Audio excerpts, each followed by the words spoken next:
Hello, Bible students. Another day and another lesson. I know you're all very excited to be here. I hope you've had a good day and that your schoolwork and your routines are going well. Today we're going to talk about the parable of the talents. This is probably a familiar parable, but again, you may not know the context of why Jesus told this parable. And now, at this point in your life, you will probably have some different thoughts as to how it applies to you and what the meaning of it is. If you have prayer requests, leave those in the comment. I do want to continue to pray for you guys and hope that you're praying for me, praying for you and your families as well. Keep working and reviewing your memory passage. The verse for this week is, "You're my friends if you do what I command you." Think about Jesus' words on his command to love him, love others. If you love me, you will keep my commandments, and you will abide in my love. And that greater love has no one than this, that someone laid down his life for his friends. So keep reviewing the whole passage, and hopefully that will be committed to memory.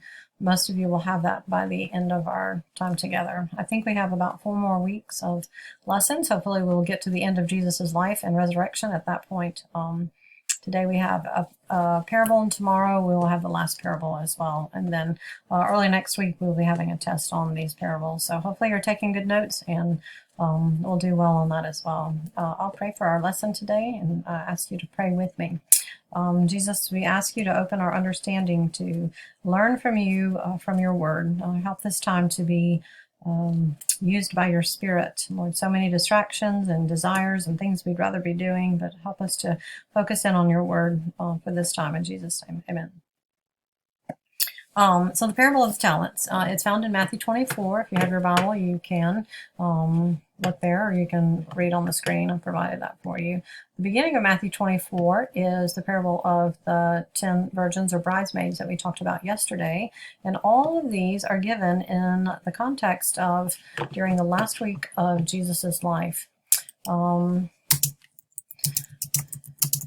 Jesus would, during the last week, and we're going to cover this when we get there, he would go into the temple during the day to teach and call out the Pharisees, as he was so good at doing. And then he would return at night to the Mount of Olives, which was outside the temple wall. I believe it's right there that you can see, the campground kind of area. Maybe it was their official state park, but that's where they would go at night. And so Matthew records many of his sayings during this time. And so Matthew 24 takes place during this. It's known as the Olivet Discourse because he talked to his disciples privately on the Mount of Olives. And I believe it's 23 and 24. They're asking about when he returns, the end of the days. And so Jesus is explaining about that. He gives a number of parables. And so why does he tell these parables in particular? Because Peter asked him about what will it be, when will it be that he returns? And so he uses these parables to explain. And so the parable of the talents in Matthew 24, verse 14. "For it will be like a man going on a journey who has called his servants and entrusted them his position." And so the setting is a master is in charge of many things. He has a lot of possessions and resources and wealth, and so he has servants that work for him. He pays them and entrusts his possessions to them. He leaves his resources with them as he leaves to go on a journey. And he leaves them with the expectations that they will take good care and use and invest his resources so that when he returns, they have made it work for him. And so, you know the story. As he gives to the servants, to one servant he gives 5 talents, to another he gave 1, and to another 2, and another 1, and to each one according to his ability. So in this story, he's giving them different amounts, and he is giving according to their ability. Some people have different abilities than you do, or they're given different things according to their ability, which I find that very interesting. There is another parable that is very similar to this, recorded in a different gospel, where the gift given by the master, entrusted by the master, is not different according to their abilities. So this is what that notes. So God knows our abilities and entrusts us with things accordingly. And so then the master goes away. when he had received the 5 talents, the one who had, he at once went and traded them and made 5 more talents. So the first guy that gets the most, he is wise in his use, and he goes and earns 5 more. He invests it. He does business trades. He doesn't tell us how he doubled his money, but he did that in order on the master's behalf. And so did the one who had 2 talents, went and made 2 more. But the one who received 1 talent went and dug a hole in the ground and hid the master's money.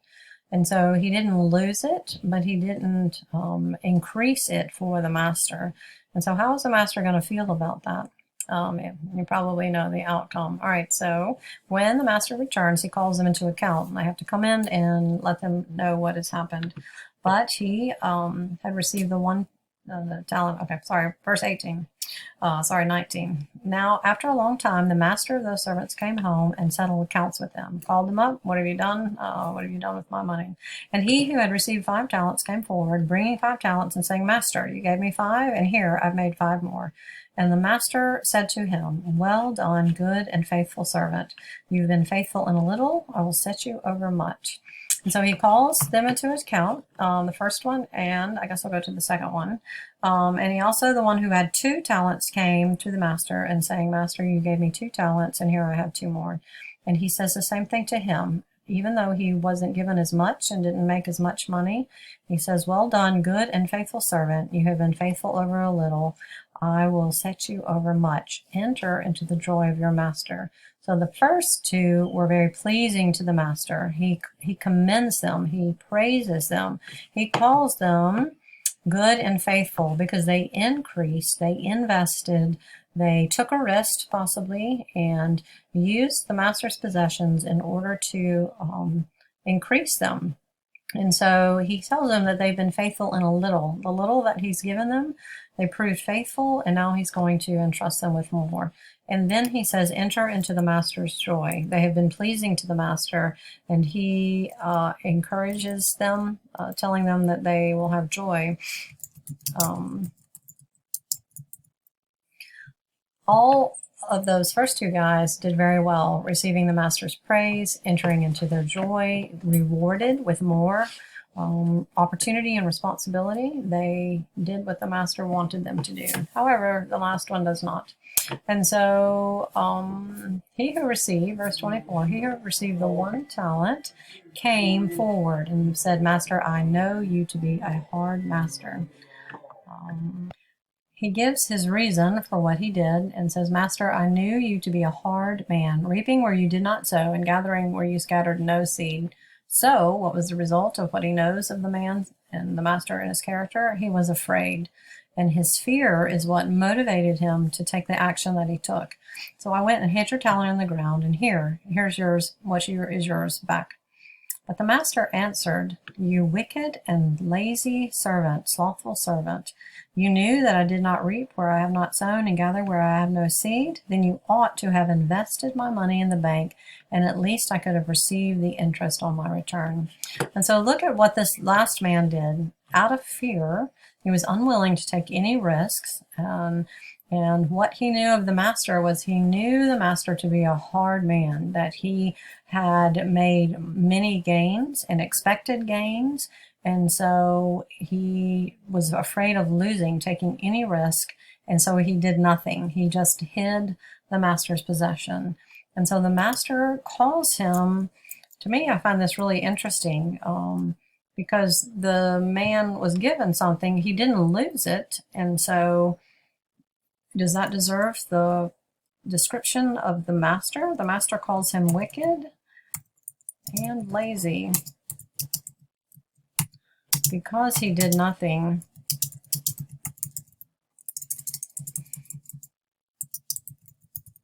I find that really interesting because I wouldn't think doing nothing, protecting what was the master's, would be considered wicked. But here the master calls him wicked. Lazy kind of makes sense to me. Why is he considered wicked? Possibly because he knew the master's intent was that he make a gain, because that is the master's point of what he does in wanting his servants to participate in that. and he was unwilling to even take the smallest risk, too lazy and too wicked and concerned about himself. What he knows of the master, maybe he has the wrong view of his master. He is motivated out of fear rather than out of love and out of respect for the master. And so there is a consequence for this servant who returns what was the master's, but he doesn't do what the master wanted him to do. He is not obedient. He's really disobedient. And so the master tells him, you could have at least done something that would have been very low risk and would have made a gain for me. Take it to the bank. But he says, so take the talent from him and give it to the one who has 10 talents. For to everyone who has more will be given, and he will have an abundance. But the one who does not have, even what he has will be taken away. And the result for this servant is cast the worthless servant into utter darkness. In that place there will be weeping and gnashing of teeth. And so there is a consequence. Can't spell and type at the same time. He is thrown.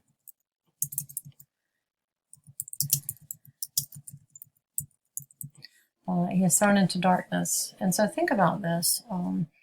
Jesus is telling this parable to describe what it will be like when he returns. When he returns, he has given his servants, he's the master, he's given his servants, entrusted them with his possessions. What are the things that Jesus has entrusted his servants with? And in his absence, he expects his servants to invest and reap a reward or make an investment that has a profit, so that when he returns, there is an increase in what may have been given. And for the person who does nothing, that is wicked, that is sin. So I find that really interesting. They're really being disobedient to what Christ has called them to be. We, as servants of Christ, who is our King, who is our Master, have been given time and opportunities and treasure. We've been given his word and the opportunity to pray. We've been given the church and the opportunity, well, up until recently, to meet together as a body, to help one another and to grow together. And so we've been given many of the possessions. We've been given his Holy Spirit. He has entrusted much to us in order to produce an increase for his kingdom. How are we using the things that he's given us? We are to view our life as an investment. So many days and hours, and the things that he has given us, we are to use for his kingdom.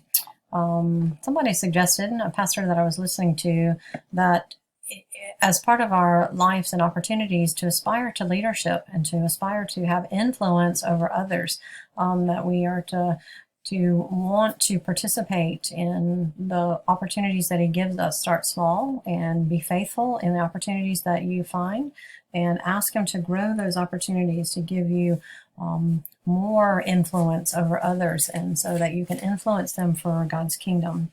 There are different rewards for faithfulness. Jesus did not waste his life, but he invested it in 12 men in particular. He invested it in teaching hundreds, possibly thousands, healing many for the kingdom of God, and that the gospel would be proclaimed. He invested his life in laying it down for others in order to bring an increase in those who can participate in his kingdom. We're to follow his example. The worthless slave was unwilling to take any risk or use his time, use his resources, and he wanted to blame the master, that it kind of was the master's fault, that out of fear for the master, he was paralyzed and did nothing. And he didn't do what he was commanded to do. He didn't invest what the master had given him. And so out of fear, the failure to act was considered sin and considered wickedness. Not doing a bad thing, doing nothing is a bad thing. If you're not faithful, you're being unfaithful. And so the king is going to call into account, the master is going to call into account us for our lives. Scripture tells us that we will have to give an account on the last day. And so ask him today to show you how to invest your time, and how can you participate in his kingdom? What can you do to show his love to those that you're around today? I hope that you will take time to do that.